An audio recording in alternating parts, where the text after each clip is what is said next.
세상에서 가장 똑똑하다는 기업들이 왜 우리한테 AI를 공짜로 쓰게 해줄까요? 한 번쯤은 다들 궁금해하셨을 것 같아요. 제가 최근에 정말 말도 안 되는 숫자를 하나 봤거든요. 2026년 딱 한 해 동안요. 마이크로소프트, 구글, 오픈 AI 이 세 회사가 AI에 쏟아붓는 돈이 765조 원이 될 거라는 전망이었어요. 765조 원이라니 이게 사실 바로 감이 오는 액수는 아니잖아요. 그렇죠. 너무 커서. 그래서 청취자분들이 좀 더 쉽게 이해하실 수 있게 제가 비교를 해드리자면 대한민국 정부의 1년 예산이 약 728조 원 정도 됩니다. 와, 한 나라의 1년 예산보다도 많네요. 네, 나라 살림살이보다 더 많은 돈을 단 3개의 기업이 그것도 AI라는 딱 한 분야에 쏟아붓고 있는 거죠. 이걸로 서울 아파트를 산다고 하면 한 63만 채는 살 수 있는 돈이에요. 그러니까요. 근데 진짜 이상한 건 이 천문학적인 돈을 들여서 만든 결과물을 우리는 대부분 공짜로 쓰고 있다는 거예요. 맞아요. 오픈 AI만 봐도 2025년 상반기에만 벌써 11조 원을 썼다고 하고 연간 적자가 뭐 22조 원이 넘을 거라는데 이게 상식적으로 말이 되나요? 안 되죠? 분명 우리가 모르는 어떤 계산서가 어딘가에 있다는 뜻이겠죠. 네, 숨겨진 청구서가 있는 거죠. 그래서 오늘 저희는 바로 이 무료 서비스 뒤에 숨어있는 보이지 않는 청구서, 그 정체를 한번 파헤쳐보려고 합니다. AI가 공짜인 진짜 이유, 그리고 우리가 지금 이 순간에도 뭘 대가로 내고 있는지 아주 깊게 들여다보겠습니다. 좋습니다. 그럼 그 765조 원이라는 돈이 대체 어디로 흘러 들어가는지부터 한번 뜯어보죠. 네, 그게 궁금해요. 크게 보면 돈이 빠져나가는 주머니가 한 3군데 있다고 보시면 돼요. 첫째가 반도체, 아, 반도체. 둘째는 데이터 센터, 그리고 마지막 셋째가 바로 인건비입니다. 반도체라면, 아, 역시 엔비디아군요. 요즘 제일 뜨거운 그 회사. 그렇죠. AI를 학습시키고 또 돌리려면 엔비디아가 만드는 GPU 같은 특수 반도체가 꼭 필요하거든요. 근데 이 최신 AI 칩 하나 가격이 4천만 원을 훌쩍 넘어요. 칩 하나요? 네, 웬만한 자동차 한 대 값이죠. 대규모 AI 모델 하나 학습시키려면 이런 칩이 수만 개씩 들어가니까 그냥 칩 사는 데만 벌써 조 단위 돈이 사라지는 겁니다.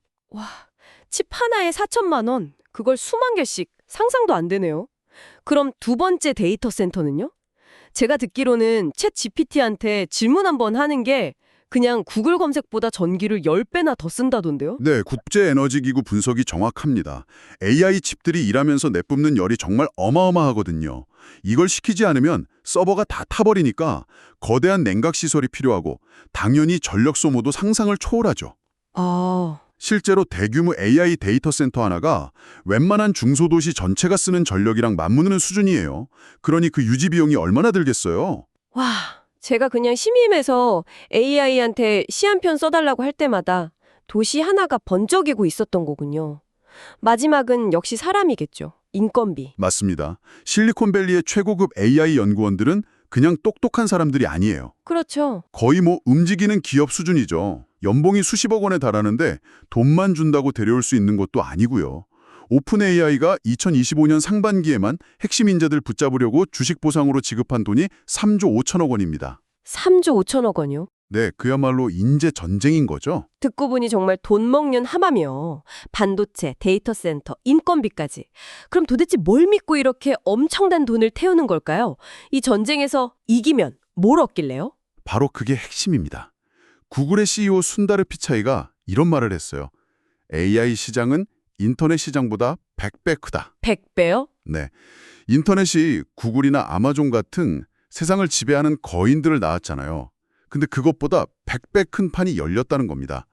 특히 이런 플랫폼 시장은 1등이 거의 모든 걸 독식하는 구조예요. 아, 지금 검색 시장에서 구글 점유율이 90% 넘는 것처럼요? 정확합니다.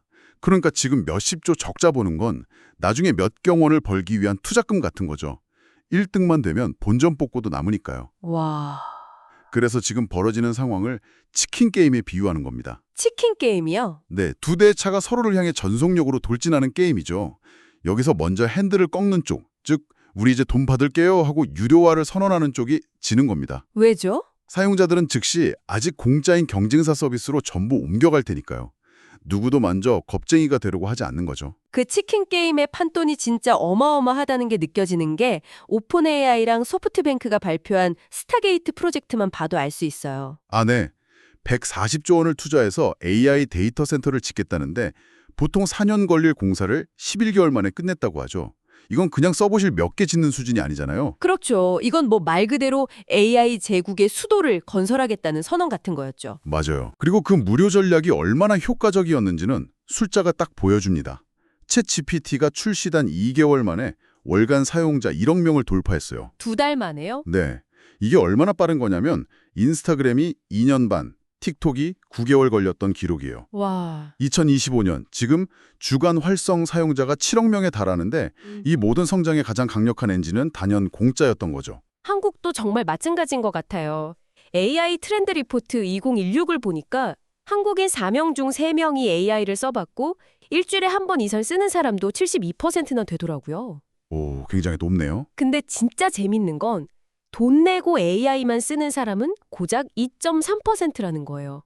97.7%가 무료 버전에 의존하고 있다는 거죠. 그게 바로 AI 호핑 현상입니다. AI 호핑이요? 네, 메뚜기처럼 이 서비스 저 서비스 공짜로 펄짝펄짝 뛰어다니면서 맛만 보는 거죠. 한국 사용자 순위를 보면 1위가 챗 GPT고 2위가 구글 제미나이인데 사실 구글 입장에서는 속이 좀 쓰릴 겁니다. 아, 왜요? 갤럭시 스마트폰에 유료 이용권까지 끼워주면서 마케팅에 돈을 쏟아부었는데도 아직 챗 GPT의 벽을 못 넘고 있으니까요. 자, 그럼 이제 진짜 궁금했던 지점으로 넘어가 보죠. 이 기업들이 천문학적인 적자를 감수하면서 우리를 계속 공짜로 쓰게 놔두는 이유.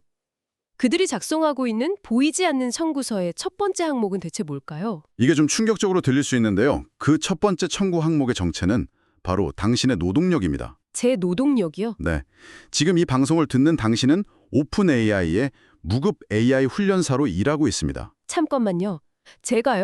저는 그냥 질문하고 답을 얻었을 뿐인데요. 그게 어떻게 일하는 게 되죠? 우리가 AI한테 이 답변은 좀 별론데 다시 써줘 라고 말하거나 더 좋은 답변을 얻으려고 질문을 다듬는 그 모든 순간이요. 그게 바로 AI를 훈련시키는 과정입니다. 아, 전문 용어로는 RLHF라고 부르는데요. 쉽게 말해서 AI가 뭘 잘했고 뭘 못했는지 인간이 직접 채점하고 가르쳐주는 과정이에요. 이게 AI 성능을 높이는데 가장 결정적인 역할을 합니다. 그러니까 제가 만족할 때까지 다시를 외치는 게 결국 AI를 공짜로 과외시켜주고 있었던 거네요. 바로 그거죠. 과거에는 이 작업을 연봉 수억 원을 받는 박사급 연구원들이 밤새워가며 했어요. 비용이 엄청났죠. 그랬겠네요. 하지만 지금은 어떤가요? 전 세계 수억 명의 사용자들이 24시간 내내 그것도 공짜로 이 품질 검사 작업을 해주고 있는 셈입니다. 와, 우리는 그냥 편리함을 얻는다고 생각하지만 실제로는 그들의 가장 비싼 자산인 AI 모델을 우리 손으로 직접 담금질해주고 있는 거예요. 듣고 보니 예전에 구글의 리캡차가 생각나네요. 아, 그거요. 로봇 아니라고 증명하려고 신호등이나 횡단보도 사진 클릭했던 거예요. 나중에 알고 보니까 그게 구글 자율주행차 웨이모 훈련시키는 데이터를 우리가 만들어준 거였다면서요? 정확한 비유입니다. 하지만 지금 AI 시대의 데이터 수집은 그때와는 차원이 달라요. 단순히 이미지를 분류하는 수준이 아닙니다. 그럼 뭔데요? 우리의 논리 구조, 창의력, 유머 감각, 심지어 윤리적 판단 기준까지 인간 지성의 가장 깊은 정수를 데이터 형태로 빨아들이고 있습니다. 그들이 수백조 원을 태우는 진짜 이유가 바로 여기에 있는 겁니다. 우리라는 존재 자체가 그들의 가장 비싼 원자재가 되고 있다는 거네요. 그렇죠. 와, 생각까지 원자재로 쓰고 있다니 소름이 돋네요. 그럼 이렇게 우리 데이터와 노동력으로 AI를 최고로 만들고 난 뒤의 계획은 뭘까요? 그게 끝은 아닐 텐데요? 당연히 아니죠. 그들의 다음 전략은 바로 락인 효과, 우리말로는 잠금 효과입니다. 락인 효과요? 네, 흔히 마약상이 첫 번째 약을 공짜로 주는 것에 비유하곤 하죠. 더 무서운데요? 원리는 간단합니다. 처음엔 공짜니까 호기심에 써보죠.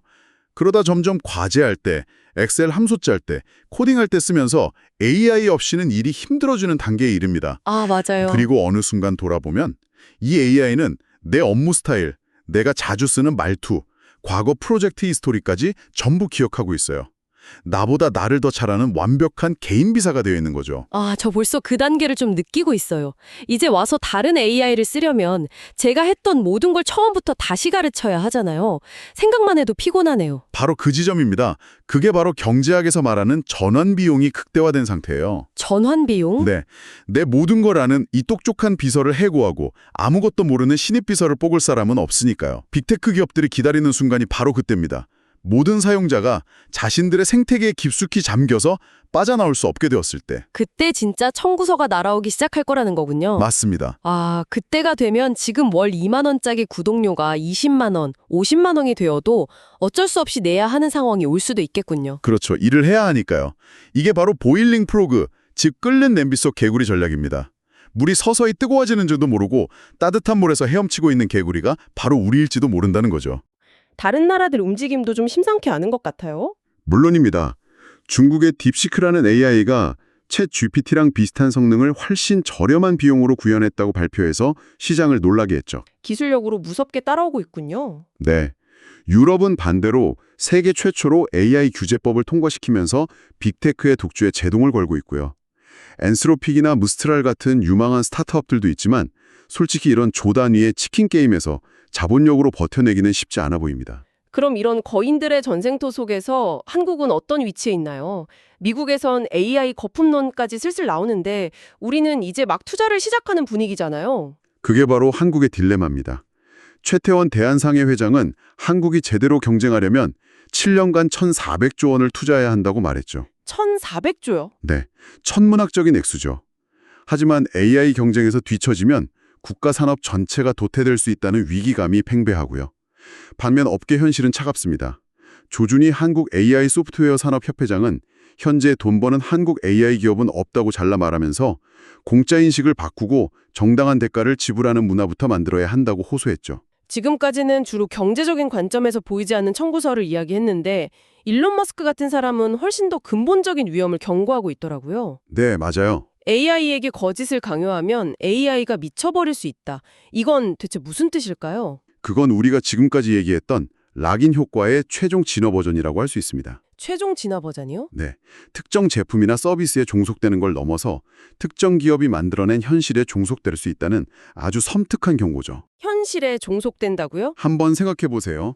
만약 전 세계 인구 대다수가 단 하나의 AI가 제공하는 정보와 답변만을 진실로 믿게 된다면 어떻게 될까요? 그 AI를 소유한 기업은 핵무기보다 더 강력한 현실 조작 권력을 갖게 됩니다. 그 기업이 옳다고 생각하는 이념, 정치적 올바름을 AI에 주입해서 우리가 보고 듣고 믿는 현실 자체를 통제할 수 있게 되는 거죠. 조지 오웰의 소설 1984에 나오는 빅 브러더가 현실이 되는 거네요. 바로 그겁니다. 그래서 머스크가 10에서 20년 안에 노동이 선택이 되는 시대가 올 거라고 하면서도 그 이면에는 인간 가치의 추락이라는 그림자가 있다고 경고한 거죠. 그래서 xAI라는 회사를 만들고 그록이라는 AI를 출시한 이유도 거기에 있겠군요. 네. 그는 AI가 가져야 할 최고의 덕목은 정치적 올바름이 아니라 진실, 아름다움, 그리고 세상을 향한 끝없는 호기심이어야 한다고 주장합니다. 호기심이요? 네. 인류를 멸망시키는 것보다 우리를 관찰하는 게 더 재미있다고 느끼게 만들어야 인류가 생존할 수 있다는 조금은 기이하게 들리지만 곱씹어 볼 만한 주장입니다. 이야기가 점점 무거워지네요. 자, 그럼 어쩌라는 거냐? AI를 쓰지 말라는 거냐? 그건 아닐 겁니다. 이 거대한 파도를 막을 수는 없으니까요. 그렇죠. 대신 우리는 이 파도 위에서 노예가 아닌 주인이 되기 위한 생존 수칙을 알아야 합니다. 우리가 이 똑똑한 도구의 주인이 되기 위해 뭘 할 수 있을까요? 아주 중요한 질문이네요. 첫째, 사용자에 머물지 말고 설계자가 되어야 합니다. 설계자요? 네. 단순히 이거 요약해줘라고 시키는 건 앞에서 말했듯 그냥 공짜로 AI를 과외해주는 아르바이트일 뿐이에요. 그게 아니라 AI를 이용해서 나만의 앱을 만들고 책을 쓰고 영상을 만드는 생산성 도구로 착취해야 합니다. 아, 착취라는 표현이 와 닿네요. 네, AI가 당신의 생산성을 수십 수백 배로 끌어올리는 강력한 노예가 되게 만들어야죠. 두 번째는 역시 데이터 주권 문제겠군요. 맞습니다. 대부분의 AI 서비스 설정에 들어가면 내 데이터를 학습에 사용하지 않음 옵션이 있어요.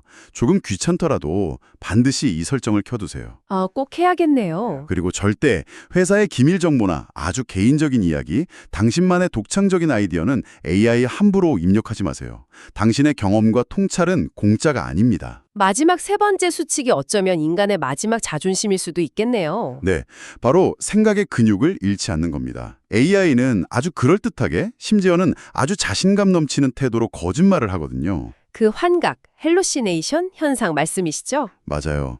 AI가 내놓은 답을 맹신하지 말고 항상 이게 진짜 맞아? 라고 의심하고 직접 검증하고 그 결과에 책임지는 능력을 키워야 합니다. 그게 바로 인간이 기계보다 우위에 설 수 있는 마지막 보루가 될 거예요. 생각하는 힘을 AI에 외주 주는 순간 우리는 정말 그들의 애완 인간이 될지도 모른다는 말씀이시네요. 그렇죠. 결국 세상에 공짜는 없다는 오래된 진리를 다시 한번 확인하게 되네요. 우리가 지금 누리는 이 엄청난 편리함은 어쩌면 우리의 데이터와 미래의 독립성을 담보로 한 장기 할부 결제일지도 모릅니다. 네, 빅테크가 수백조 원을 들여 깔아놓은 이 거대한 인프라를 우리는 어떻게 활용해야 할까요? 특히 한국처럼 AI를 직접 만들기보다 가져다 쓰는 입장에 더 가까운 나라에서는 이 도구를 누구보다 가장 잘 활용하는 사람들이 되어야 한다는 숙제가 남습니다. 도구의 노예가 될 것인가, 주인이 될 것인가, AI가 우리의 구원자가 될까, 지배자가 될까, 그 갈림길에 우리가 서 있는 거군요. 보이지 않는 청구서는 지금 이 순간에도 계속해서 작성되고 있습니다. 하지만 그 청구서를 순순히 받아들일지 아니면 우리에게 유리한 방식으로 재작성하도록 요구할지는 아직 우리의 선택에 달려 있습니다. AI는 준비된 사람에게는 날개가, 준비되지 않은 사람에게는 족쇄가 될 겁니다. 이 거대한 혁명 속에서 당신은 어느 쪽이 되고 싶으신가요? 당신의 위치를 스스로 정해야 할 시간이 왔습니다. 오늘 나눈 이야기가 여러분에게 생각할 거리를 주었다면 긍정적인 피드백을 남겨주세요. 더 듣고 싶은 주제가 있다면 여러분의 의견을 알려주세요. 여러분의 피드백은 다음 이야기를 준비하는 데 큰 도움이 될 겁니다.